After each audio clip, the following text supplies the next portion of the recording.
தூத்துக்குடியில் 100% வாக்குப்பதிவை வலியுறுத்தி கடற்கரை சாலையில் விழிப்புணர்வு பேரணி நடைபெற்றது. இது பற்றிய ஒரு செய்தி தொகுப்பை தற்போது பார்க்கலாம். வாக்கு எனும் உரிமையை சரியாக பயன்படுத்துவதன் மூலமாக சரியான ஜனநாயகம் அமையும் என்பதால் அனைவரும் வாக்களிக்க வேண்டும் என்ற விழிப்புணர்வு தமிழ்நாடு சட்டமன்ற பொதுத் தேர்தல் 2026 முன்னிட்டு தேர்தல் ஆணையம் நடத்தி வருகிறது. தூத்துக்குடி மாவட்டத்தில் ஓட்டு போட்டு வழியை காட்டு என்ற தலைப்பில் விழிப்புணர்வு மேற்கொள்ளப்பட்டு வருகின்றன.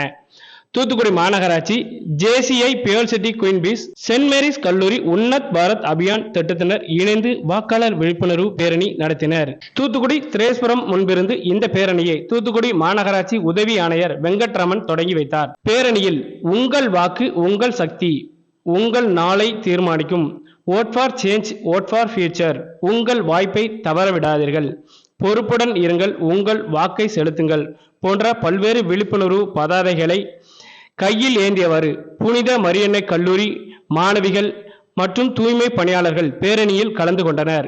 பேரணி கடற்கரை சாலை வழியாக வந்து முத்துநகர் கடற்கரையில் நிறைவடைந்தது. தொடர்ந்து வாக்களிப்பதன் அவசியம் குறித்து காமராஜ் கல்லூரி பேராசிரியர் தேவராஜ், JCI அமைப்பினர் எடுத்து கூறினர். வாக்களிப்பதன் அவசியம் குறித்து இந்த பேரணியில் கலந்து கொண்டவர்கள் தெரிவிக்கையில், எங்களோட கல்விக்கு நிறைய உரிமைகள் இன்னும் நிறைய கிடைக்கணும் அப்படிங்கறதுக்காண்டி நாங்க ஒரு நல்ல தலைவரை இந்த வருஷம் நாங்க தேர்ந்தெடுப்போங்கிறது எங்கள்கிட்ட உரிமையா இருக்கு. ஏன்னா எங்களோட இது முதல் ஓட்டு. கண்டிப்பா நாங்க இதை எங்களோட கடமையை நாங்க கண்டிப்பா செய்வோம். அதே மாதிரி உங்களோட கடமையும் நீங்க நல்லபடியா செய்யுங்க.